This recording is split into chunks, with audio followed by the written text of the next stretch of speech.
So Miss Frida, how do you deal with this noise? What? How do you come out with that noise? I try to turn it off. Turn it off.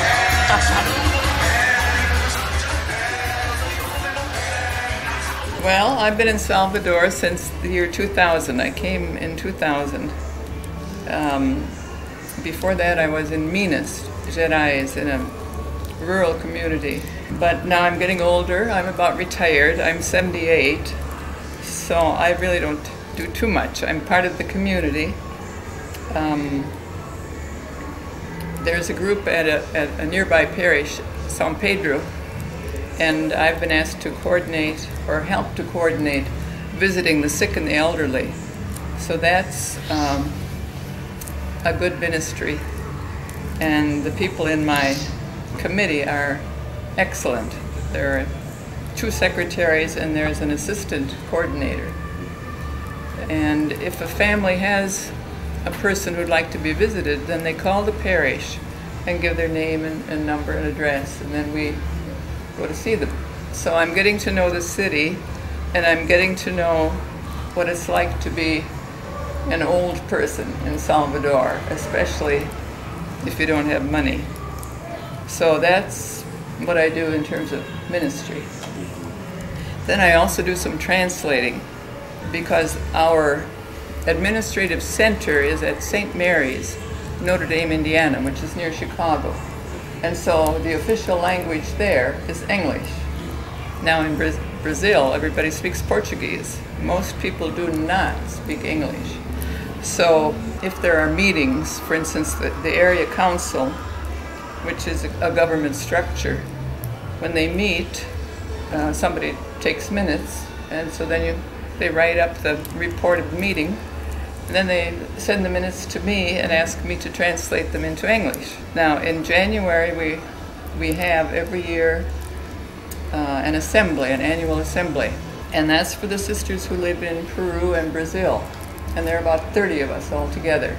So eventually I will get the booklet with the minutes from that meeting, and I'll be translating that into English and sending it to the States. Then there's a sister who lives in Paraná, and each house needs to write up an historical record. We call it archives, and they have to be done in English too. So she's asked me to do the archives for her. So I do some translating. Oh, and then I teach English. Once in a while there's some people who want to learn conversational English. So this last semester I had 3 people who came for English. Do they come here to your place? Yes, they come here. They come individually, and I just invent something. I'm not really an English teacher. I'm not the greatest person in terms of grammar. In school, that part was kind of weak. But I'm a native speaker, and I can help people a little bit. Our congregation had been doing a revision of our Constitution, which all religious congregations were asked to do after Vatican II. You have to update. You can't just live by these rules. Maybe you have to take a look at them and see, how do we say it in today's world? So I happened to be on the Constitution Revision Committee. That was back in 1978, 1979, and we traveled around the congregation, and in those days we were talking a lot about option for the poor, justice, all the kinds of things that go with living the gospel. It isn't just going to church to pray. It's being out on the street and seeing how people live and helping them, or at least being with them. After we finished that job, the person who was our president wrote a letter in which she was asking for volunteers for all of the missions, all of the places where we are outside of the United States. And when I read that letter, the words just jumped off the page, and I said, oh, I think that's me. I need to do that. Because I could go. I didn't have to stay with my family. I had brothers and sisters who could look after my parents, and I could go. So I did. Well, I came in 1980, which is about 25 years ago. Now, our sisters have been here since 1947, so most people have been here much longer than I have been here. We have a school in Sao Paulo. It's Colégio Santa Maria. It's a very good school. It's preschool through high school, and they also have a night school for adults. And now they have been able to give a lot of scholarships so that adults who want to go to school can go to night school. And if people earn 1 or up to 2 minimum salaries, which is not much, they get a full scholarship. So that's really good. There's one sister who works a lot with the night school. She's thrilled. So I came in '80. At first I was in Sao Paulo at our center, Vila Nazaré, and so then I went to study Portuguese at Associação Illumini in Brooklyn, no, in Morumbi. And then in a year or so I was teaching in the college, in the school. I was teaching English and religion in the 1st grade and the 3rd grade. And then from there I went down to Paraná, to Lemico Barbara, where we also have a mission. And there I was religious education coordinator, because that was the job that needed someone to do it. And I had never done that either, but I learned it by doing it. So it was mostly a matter of going around visiting the coordinators and giving them support, working with the team to help people grow and develop. Most of the work that we do is really leadership formation, leadership development, community organization.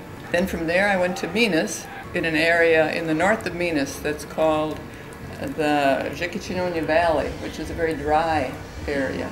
Jequitinhonha is a river, and so the people there have had a really hard time with the drought. But they know a lot of skills. They have a very distinctive culture. You don't have to say, oh, poor people.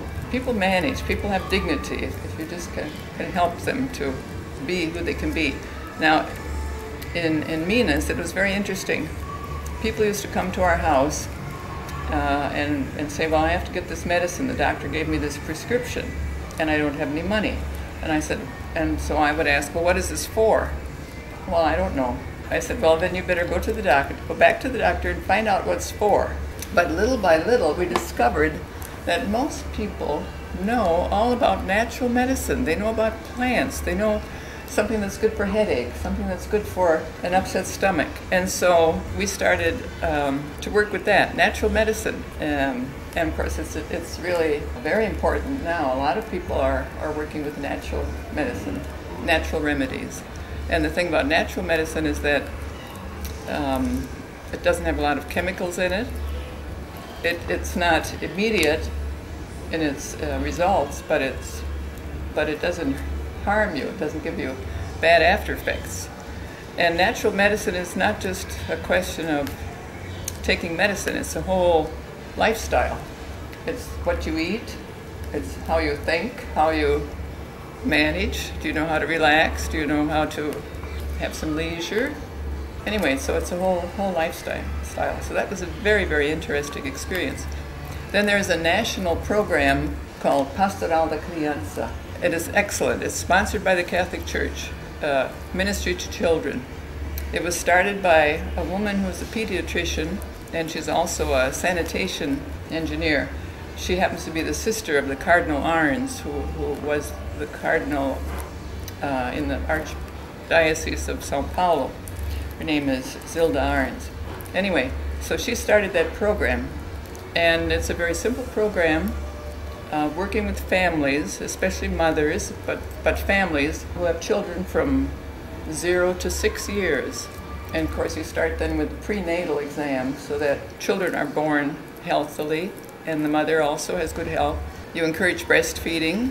You encourage people to get all the vaccinations to prevent illness. You follow the development of the child from birth. Every month the child is weighed. The people who do all this work are volunteers, women who live in the neighborhood, who have their own families. If they have time, if they can be volunteers, they give their time. And there's a lot of good educational material. There are booklets, there are manuals, there are charts, there are films, everything. If there's going to be a meeting, the program gives you the money to take the bus.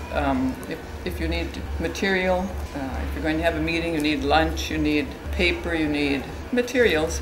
The program offers all those materials so that you're not spending your money, but you're giving your time.